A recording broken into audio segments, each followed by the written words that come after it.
Full Swing Season 3 on Netflix, just around the corner. To talk much more about that is executive producer Chad Mumm, who joins us again here on GTC. Chad, welcome back to the show.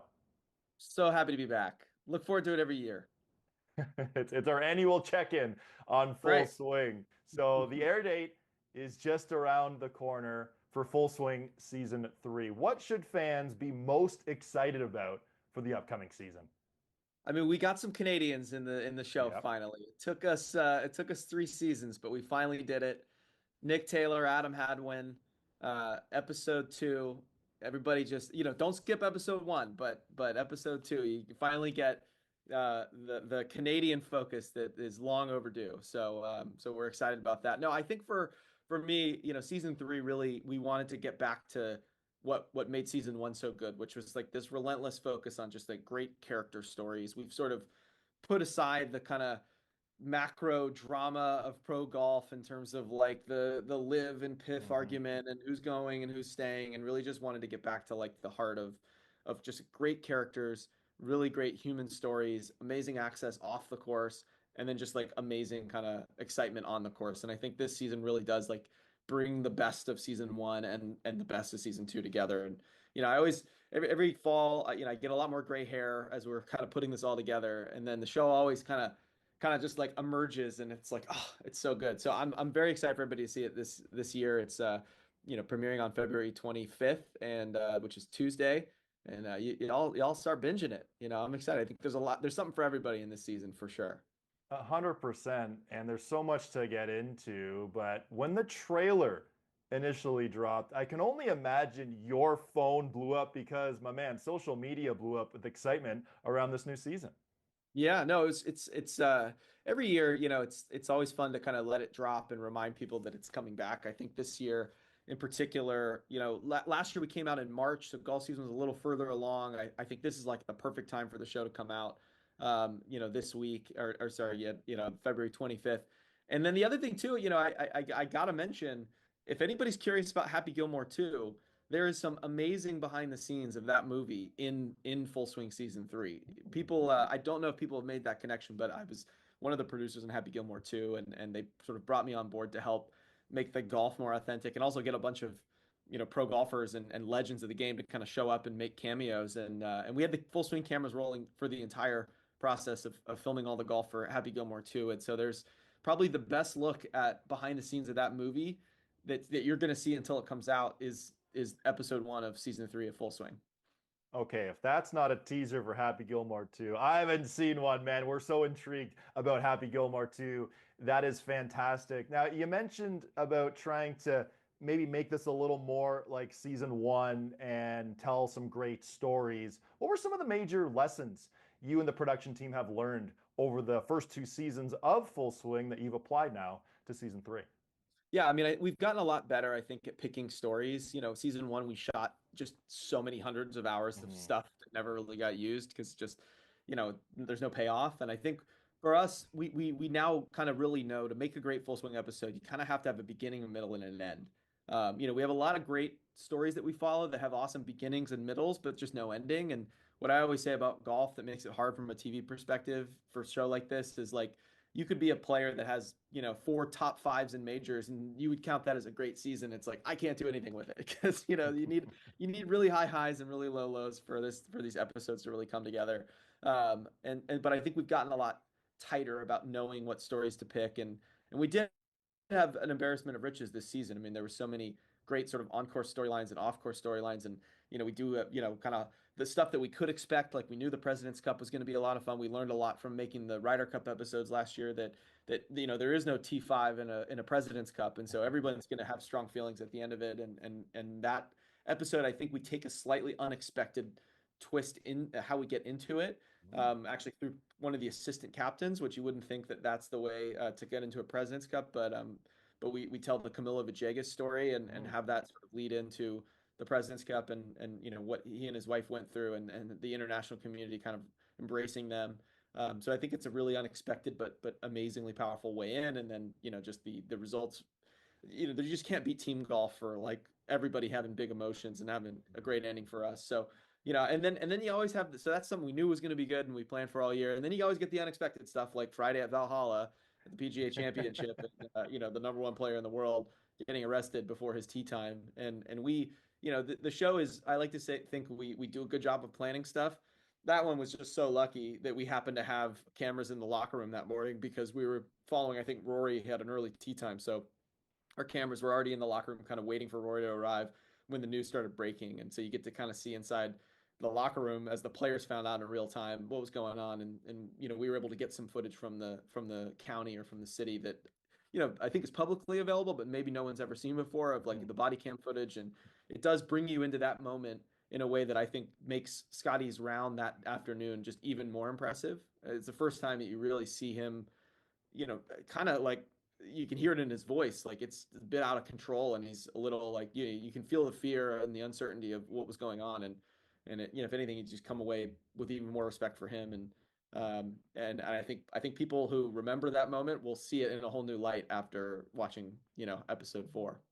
I think it's safe to say Scottie Scheffler is the first and probably only player we'll ever talk about who warmed up for a major championship round in a jail cell. We'll never really see that again, I would safely think. And you know what's cool, Chad? Because I remember talking to you before season 1 and going into that year's PGA championship, you guys were focusing on a number of players, but 2 of them just happened to be Justin Thomas, who won the tournament, and Mito Pereira, who blew that lead on the 72nd hole. So sometimes to make great TV like you guys are doing, you got to be good to be lucky, right? And to have cameras rolling in Valhalla in the locker room that fateful Friday morning, Yep. I guess it was just good fortunes coming to you, right? Yeah, it's a mix of both. Sometimes we can plan and we were right about stuff, and other times, you just happen to have the cameras there when it mattered. So, that's the magic trick of all of it.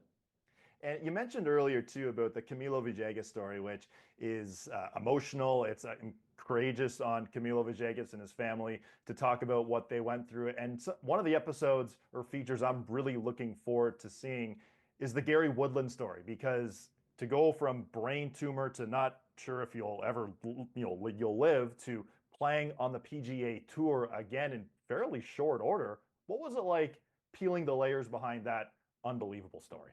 Yeah, I mean, Gary is such an incredible, character in terms Mm. of just his willingness to embrace the cameras and let us into this moment that was way bigger than golf. For him, it was life and death, and his legacy and his family, and just something that millions of people around the world go through, but you never really kind of imagine it as a pro athlete. When everything is, you have kind of everything in life you have ever dreamed of, and now all of a sudden, birdies and bogeys just don't feel that important anymore. Gary was actually a player that I met when we were setting up season 1. His team reached out and he had sort of raised his hand to participate in the show kind of from really early on. And we had so many other storylines from season 1 that he didn't make it into the show. Ironically, the other player that didn't make it in from season 1 was Keegan. So talk about like talk about us being wrong.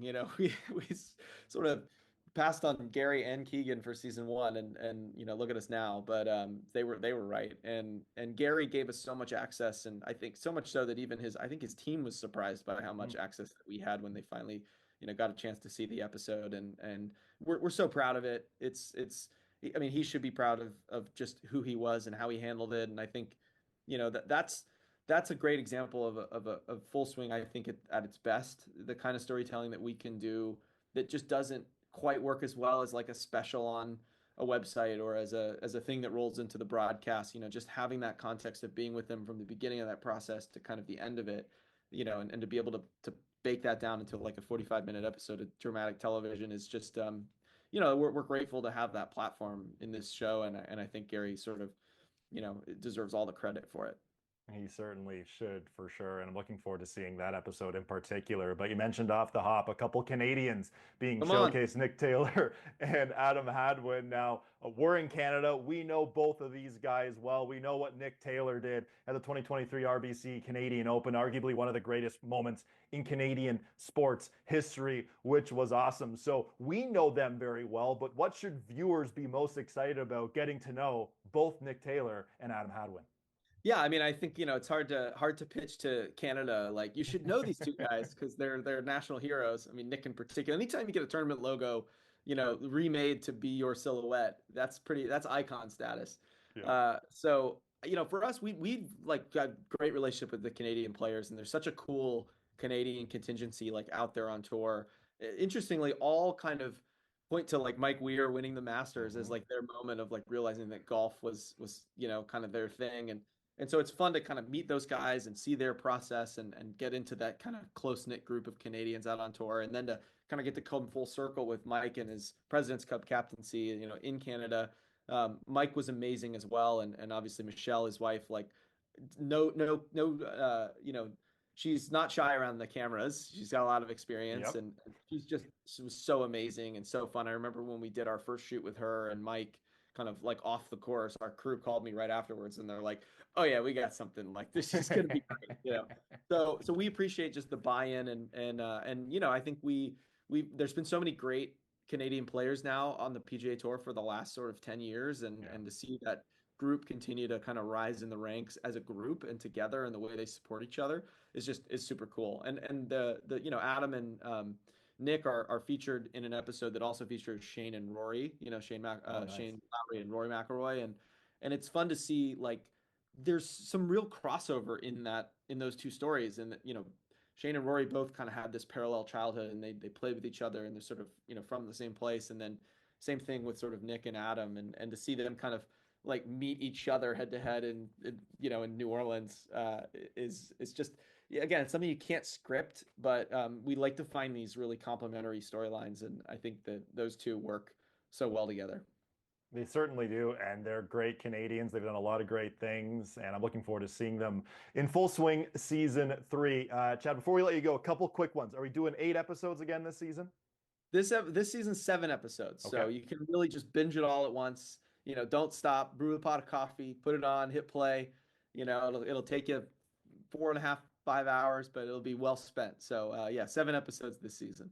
7 episodes spanning 4.5 to 5 hours. But if you know this, how many hours of footage did you have to comb through to trim it down to 7 episodes and four and a It's half to it's 5 hours? yeah, it's I don't have the exact count from this season, but usually it's somewhere between 700 and 1,000 hours of our camera footage. That's the stuff that our movie cameras shoot, out there, like hit play, record, and then we bring in another 2 to 3,000 hours of all the archive and all the historical footage and everything to pull together. And there's an entire team of people in our New York offices who just are miracle workers on that stuff. And so we come through it to deliver a great show for you guys, and hope everybody enjoys it.